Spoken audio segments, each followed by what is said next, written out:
Hello, hello, and welcome to my channel. And today I'm going to read you a chapter of If I Never Met You. And this is by Mhairi McFarlane. Um, this comes out in March, actually, this year, so I don't know exactly what time or when, but we will do the first thing. So, chapter 1. Dan. What time do you think you'll be back today, roughly, Lloyd? Don't know. Then I hope. Dan, you hope. Lloyd, everybody has raspberries and persicados. Dan, I thought you liked persicato and raspberries. Lloyd, I do. I got one, but the notes say certain type of girl night out. That's not very mean. They're calling them cheeky bubbles. Dan, your problem is other people like it too. Can't imagine my criticism of a night out being people or being people ordering the same drink. Lloyd, except when you say you hate stag, dudes that start getting 10 pence of Stella at 7 a.m. and gets what spin. You can't take a moment off, Dan. You can't take a moment off being a lawyer, can you, Lloyd? Ha! You've misspelled. You've got me being to rights. Lots. Dan is typing. Dan is typing. Last seen at 9:18 p.m. Dan must have thought better of his reply. Laura's clicked her phone off and pushed it back into her bag. Obviously, she didn't really mind the cliche. Booze was booze. That was trying to be wittily a verbary bravo. It was a distress signal. Lori was at sea and her phone felt like a connection back to the shore. Tonight was an unwelcome flashback. Back to the emotions of lunch breaks at secondary school. When you had a single parent mom and no money and no cool. So far, the girls have discussed the benefits of eyebrow microblading. Actually, Stag's communication looked like Eddie Bladen. Actually, from looked like Eddie Munster. Whether or not Marcus Fairbright page at KPMG was about an arsehole who break hearts and bet breadfruits.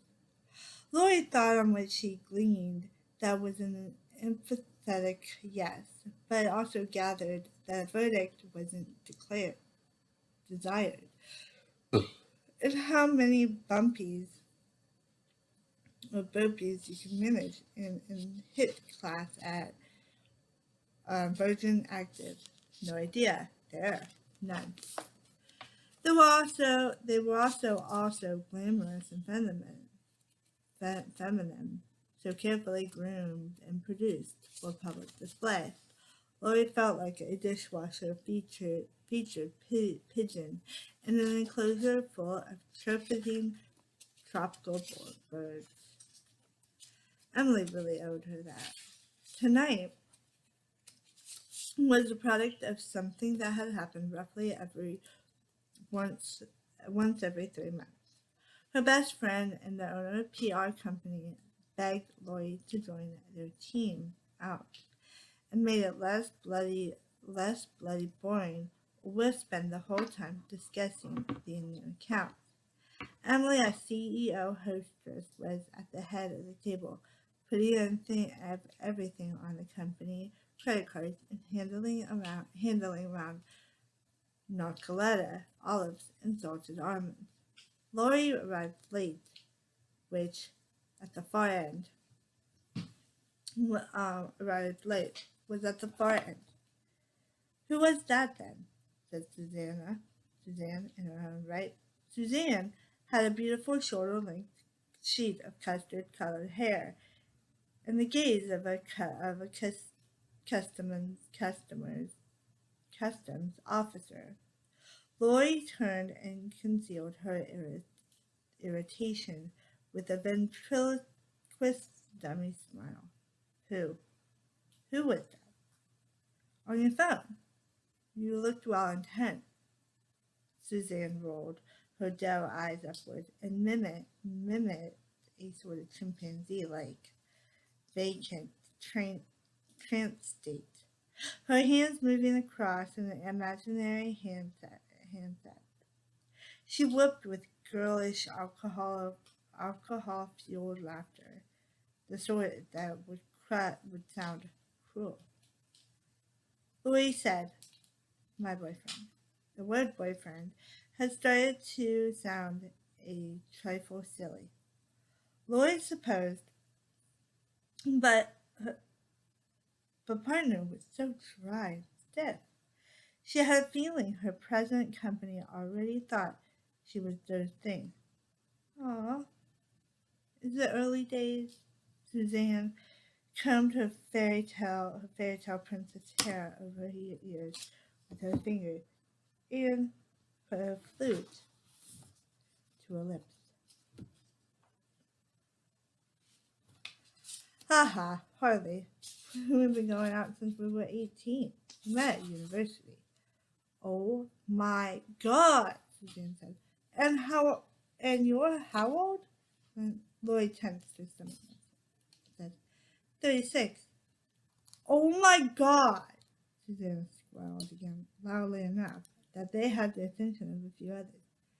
And you've been together all this time? No flings or breaks? Like he's your first boyfriend? Yeah. I could not have done that. Oh my God. Wow. Was he your first? Lloyd cringed inward. Bit personal after 2 drinks, huh? Suzanne was not to be deterred. Oh my Gideon! Oh no. Jesus, she said gaily, as if she was being fun, not sentimental, and purrant, and generally awful. But you're not married. No. Do you want to be? Not really, Lloyd said, shrugging. I'm not madly pro or anti-marriage. Maybe when you have kids? Suzanne supplied. Oh, subtle. Piss the piss off. Are you married? Lori said. No, Suzanne shook her head, and the lovely hair rippled. I want to be married by 30 or so, for sure. Got 4 years to find Mr. Right. Why by 30? I just kind of feel like I don't want to be on that shelf. She paused. No offense. Sure. Lori briefly debated saying, you know that this is really rude, right? I mean, you know you can't stick no offense in the end, like it takes the curse off. And then make the usual British calculations about 10 seconds of triumph not being worth the hours of embarrassment and hostility afterwards. Who does your tan? Slush, said Carly at the top, sparkly top, sitting in the sparkly top, sitting on the other end of Suzanne. And Lloyd almost snorted, laughed in disbelief. What's next? What next? And who does you perm? She didn't know why she felt disbelief, really. Lloyd had a pound for every time someone had passed open comment on her skin color. She'd have as much as smallest mortgage in Floriton. People who navigate society as a conventional-looking Caucasian of normal height with all their limbs were unaware of how stunningly direct people can be about any obvious physical difference, she thought. My mom is from Marquini, Lily said, waiting for any sign of mortification at what she'd done to pass across Curly's face. Waiting in the van, as it turned out. Yeah, what? My my creek. My mom's from my creek.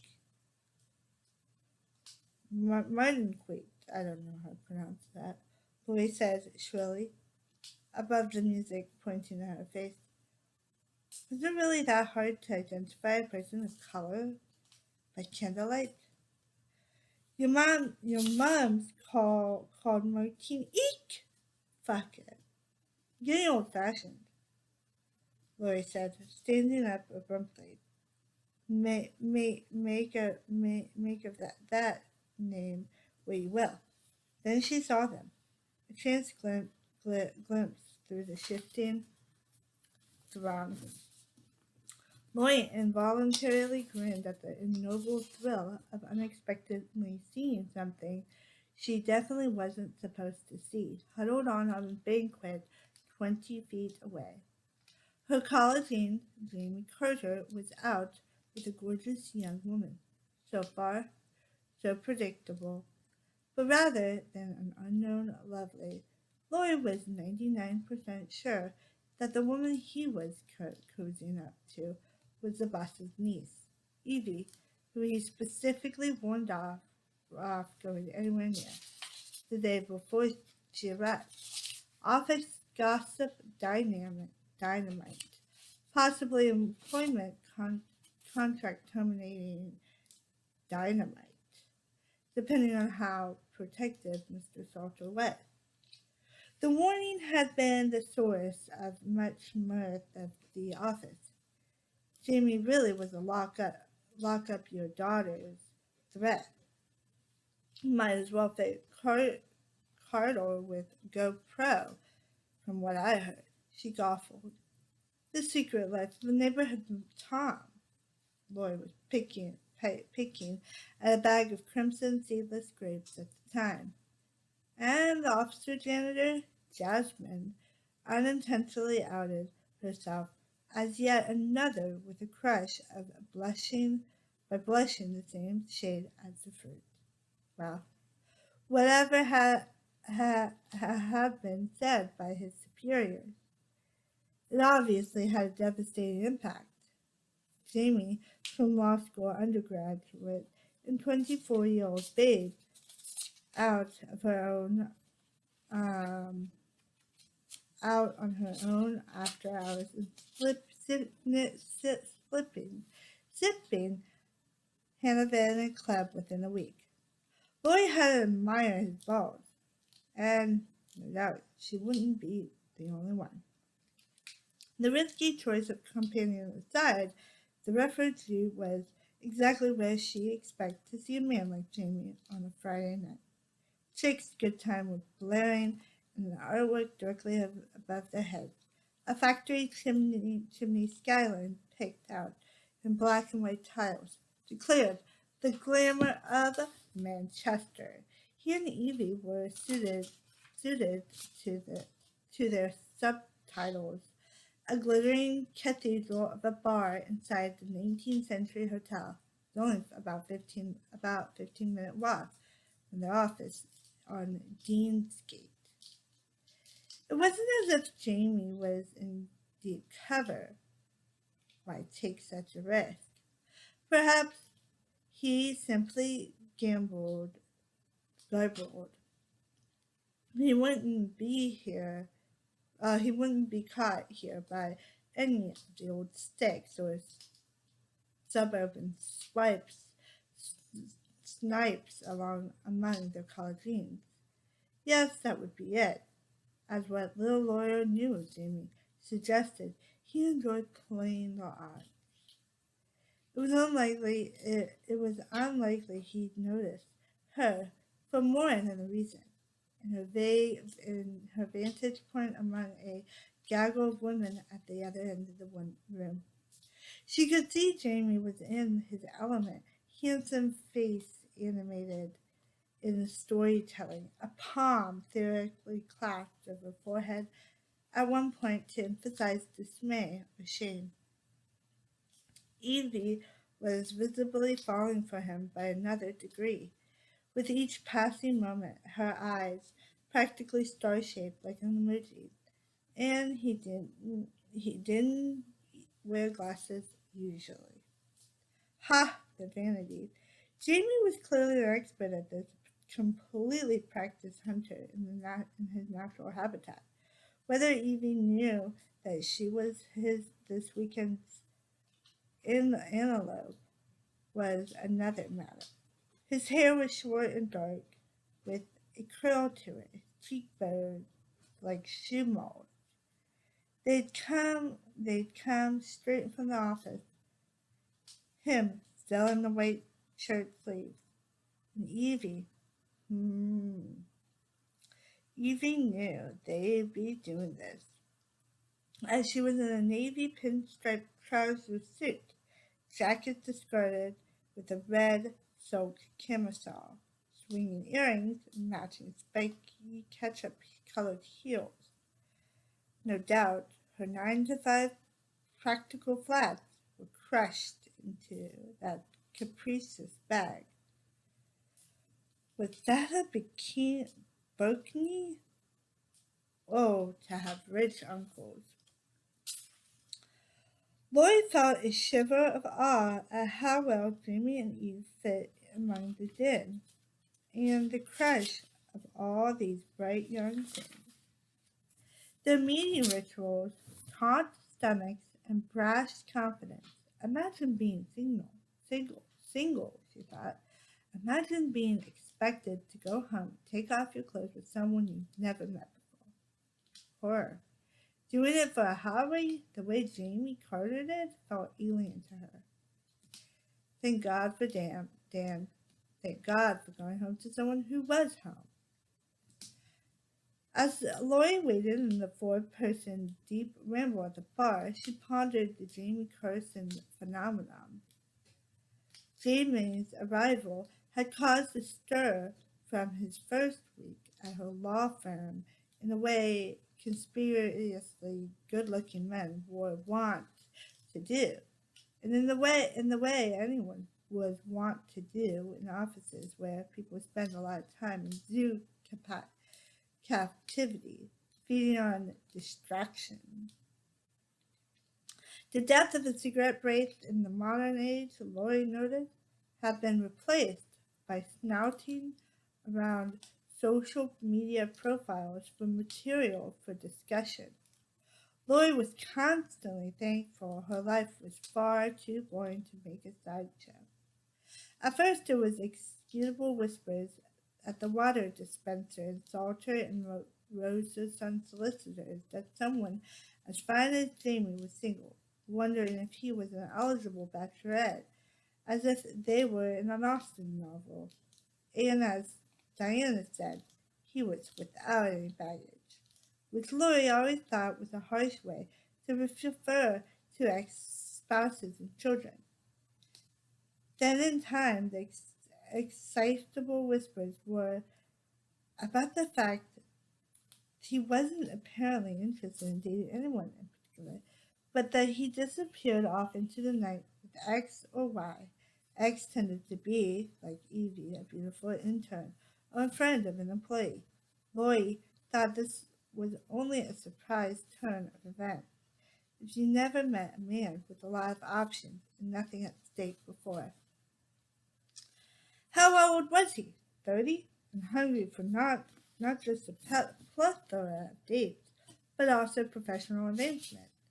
If her second lawyer, if the second layer of whispers about him was to be believed, the only unusual aspect to Jamie's reputation as a stealth shagger was that he picked his targets cleverly. The interns had always finished their interning. The friend of a friend was never a close friend, and what Russians called compromat was scant. Oh, that hurt. Therefore, while it was known he was a ladies' man, he never got blamed for Lady Kelly or suffered a poor testimonial about his sexual prowess from a scorned woman. Jamie Carter never got into trouble. tell now. So we follow Jeannie, it looks like. Yeah, Loy and Jamie. So yeah, I'm excited. I mean, yeah, I'm excited about this. This comes out in 3/20. So yeah, comes out this month. So pick it up if you are interested in love romance. So yeah.